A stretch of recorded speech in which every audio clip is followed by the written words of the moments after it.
교회 다니는 사람들, 지금 저와 여러분들처럼 주일날 교회 가서 예배 드리는 사람들을 가리키는 호칭은 여러 종류가 있는 게 사실입니다. 여러분 알고 계신 호칭 뭐가 있으세요?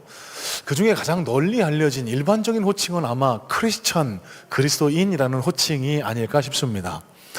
여러분, 근데 놀라운 사실은요, 실제 신약성경을 읽어보면은요, 27권으로 이루어진 신약성경에서 예수 믿는 사람들을 그리스도인이라고 호칭한 장소는 딱 3군데밖에 없는 걸 알고 계실까요?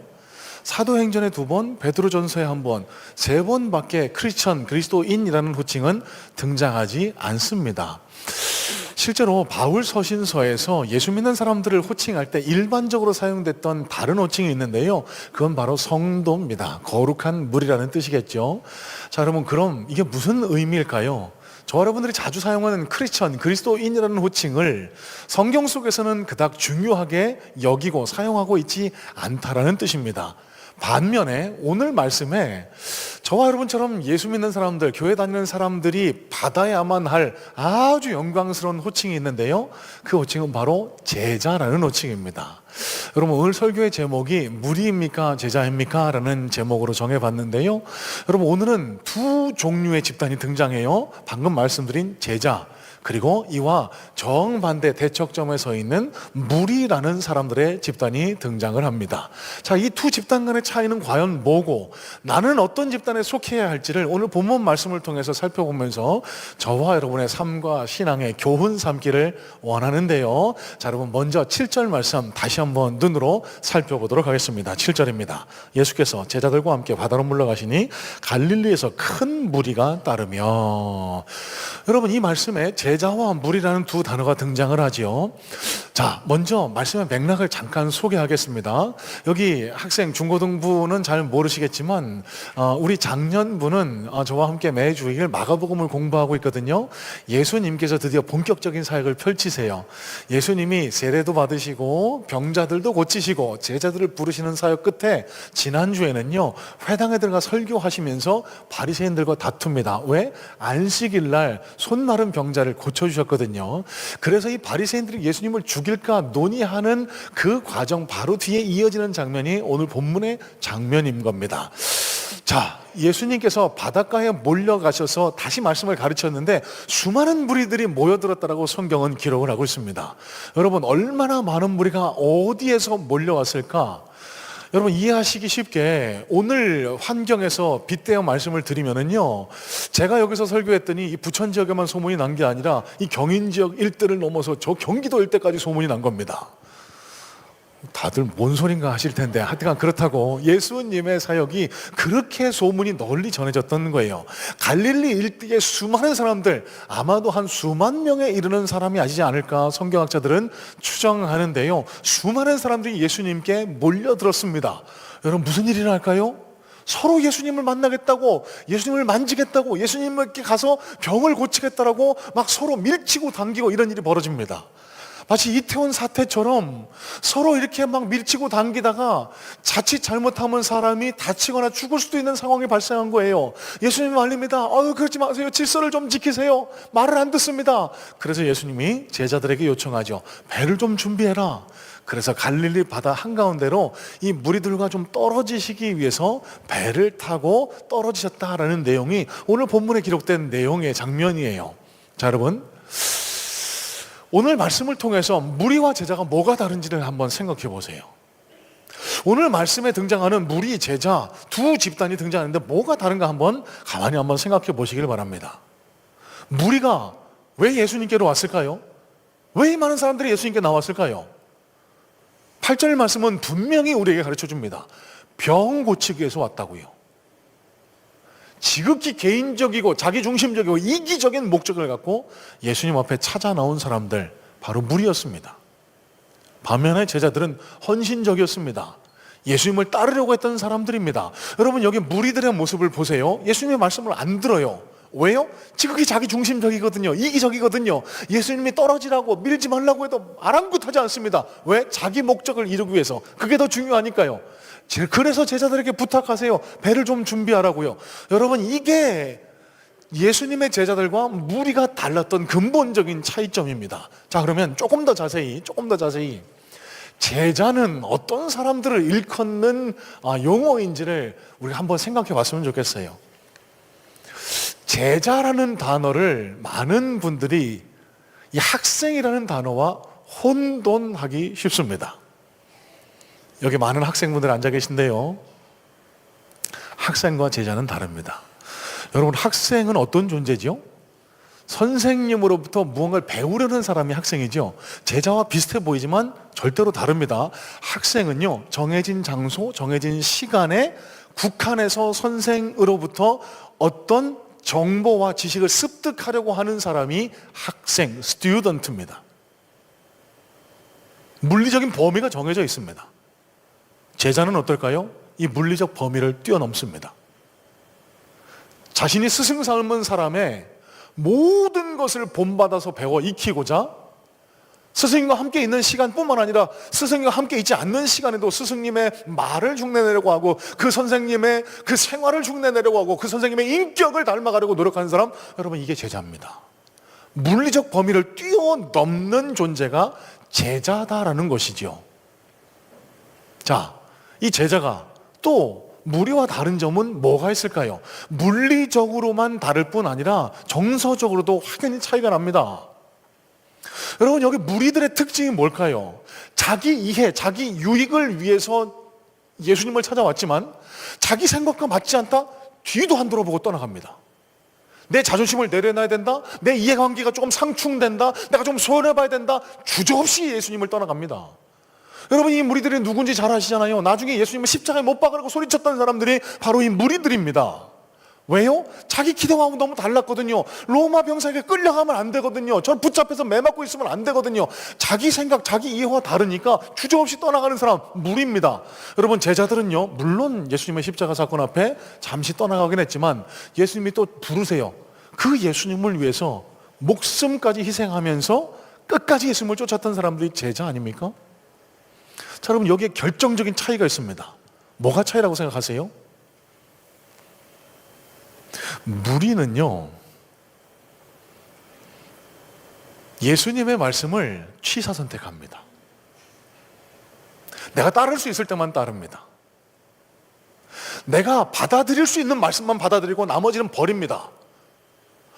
예수님을 믿으면 복 받는데, 돈 잘 벌게 해주신대, 평안하게 해주신대, 할렐루야 감사합니다, 이 말씀은 너무너무 좋아하면서 원수가 네 오른뺨을 찍어도 왼뺨이라도 돌려대라. 못해요, 예수님. 그게 무슨 말도 안 되는 얘기예요. 난 그렇게까지는 안 할 거예요. 친구가 오리를 가자고 하면 심리까지 가져라. 뭔 정신 나간 소리예요. 전 그렇게는 못해요. 여러분, 무리입니다. 자기의 일정한 기준을 정해놓고 그 선을 뛰어넘지 않으려고 하는 사람들이 바로 무리라는 거예요. 여러분,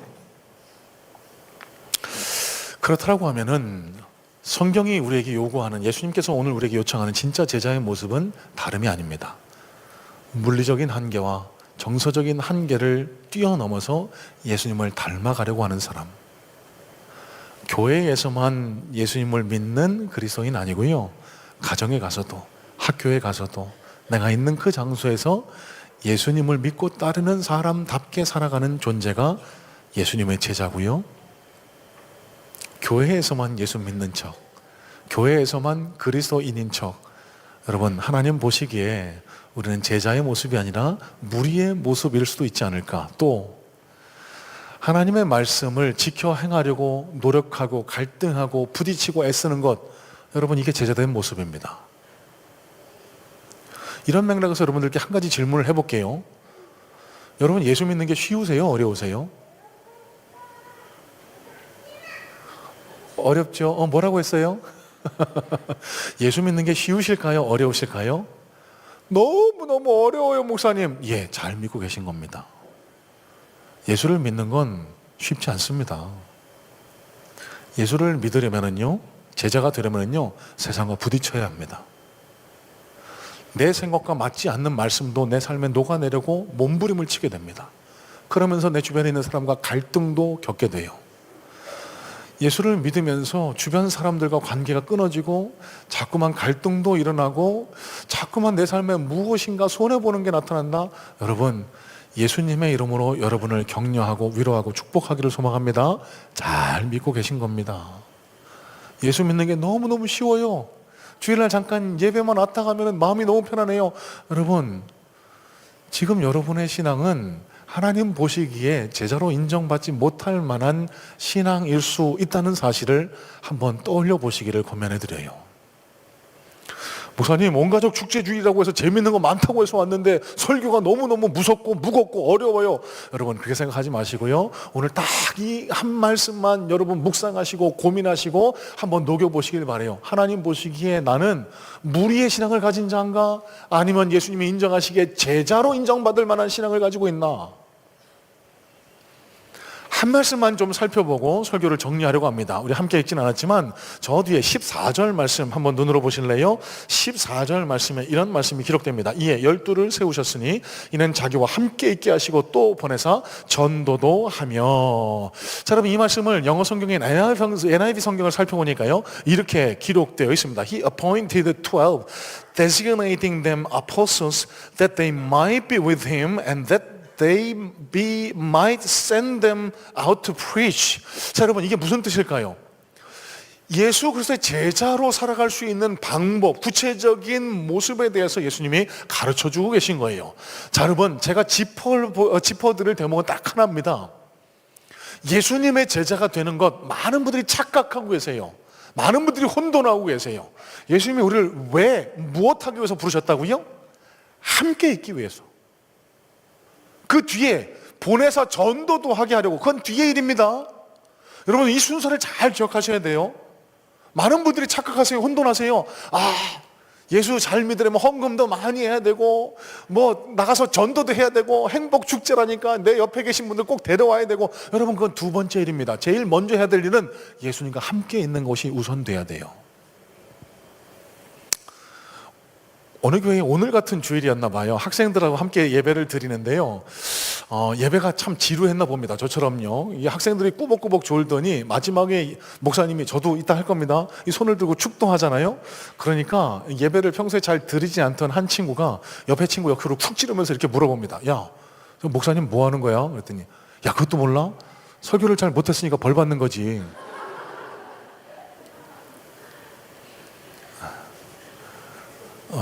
우스갯소리인데요. 여러분, 저에게 한번 적용을 해봤습니다. 지난주일도 함께 나누었던 묵상인데, 하나님께서 저를 목사로 부르셨어요. 목사로서 감당해야 될 여러 가지 사명 중에 설교 중요합니다. 늘 그것 때문에 마음이 눌리고 힘이 듭니다.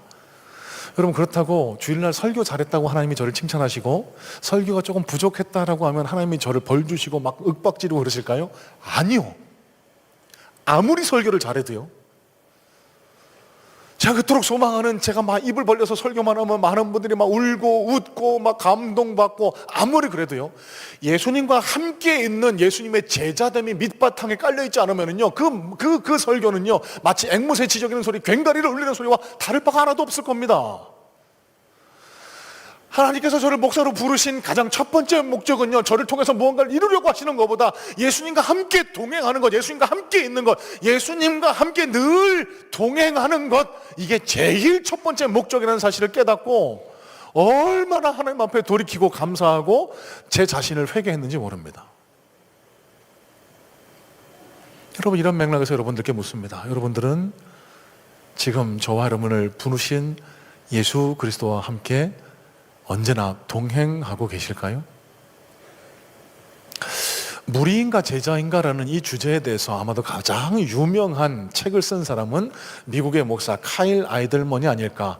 이분이 한때 한국교회도 선풍적인 이슈를 이끌어냈던 팬인가 제자인가라는 책을 내서 많은 전 세계적으로 그리스도인들에게 도전과 감동을 안겨줬는데요, 여러분, 좋은 책입니다. 여러분, 관심 있으시면 한번 구입해서 읽어보시기를 권면해드리고요, 제가 이 시간에 잠깐 짧은 토막 하나를 이 책에서 인용해서 읽어봐 드리겠습니다. 한번 잘 들어보세요. 팬은, 여러분, 여기서 지칭하는 팬이 바로 물입니다. 팬은 어디까지나 팬일 뿐이다. 팬은 단순한 열광을 진정한 헌신으로 착각한다. 예수님에 관한 지식을 깊은 친밀함으로 오해한다. 행동하지 않고 말로만 때우려 한다. 팬의 가장 흔한 증상 중 하나는 자신이 제자라고 절대적으로 확신한다는 것이다. 대개 우리는 뭔가를 사실로 받아들이는 것이 믿음이라고 생각한다. 하지만 성경에서 말하는 믿음은 단순히 머리로 받아들이거나 감정적으로 인정하는 것이 아니다. 믿음의 대상을 실제로 따라야 진짜 믿음이다. 따르는 것은 고개만 끄덕이는 것이 아니라 손발로 움직이는 것이다. 따름은 믿음의 일부다. 진정으로 예수님을 믿는 사람은 반드시 그분을 따르게 되어 있다. 여러분, 오늘 말씀을 잘 한번 되새겨 여러분 삶과 신앙에 적용해 보시기를 권면해 드립니다. 이 땅에 많은 그리스도인들이요, 스스로 예수님을 잘 따르는 제자라고 착각하지만 그렇지 못한 경우가 많이 있습니다. 대표적으로 이런 거죠. 하나님, 주일날 와서 예배 드렸으면 됐지. 여기라는 것은 하나님, 내가 접대 받으면서 룸사롱 갔는데 여기까지 따라오시면 곤란하잖아요. 광 들고 흔들고 따따블 갔는데 여기까지 따라오시면 곤란하잖아요. 클럽 가서 아이브 노래 춤추고 있는데 여기까지 따라오시면 곤란하잖아요. 여러분, 이런 분들은요, 기독교를 학습하는 학생일 뿐이지 예수님의 제자라고 보기는 어렵습니다. 예수님, 제가 이 말씀까지는 받아들이겠는데요, 그 말씀까지 저에게는 하지 마세요. 그거는 제게 너무 힘들어요. 여러분, 이분은 예수님을 좋을 때만 따르려는 무리이지 예수님의 참된 제자라고 보기는 어려울 수 있습니다. 온가족 축제주의를 맞아 우리 성문의 성도님들의 가정이 믿음의 가정으로 잘 서나가기를 저는 간절한 마음으로 소망하거든요. 먼저 부모님 된 여러분들, 우리의 믿음을 살펴보시기 바랍니다. 자녀들에게 물려줄 만한 믿음이 나에게 있는지요. 그리고 그 믿음이 우리 자녀들에게 잘 아름답게 전수되어질 때 우리 성문의 가정들이 예수 그리스도로 하나 되고 예수님의 복과 은혜를 누리게 합당한 그런 믿음의 가정으로 잘 서나가게 될 줄로 믿습니다.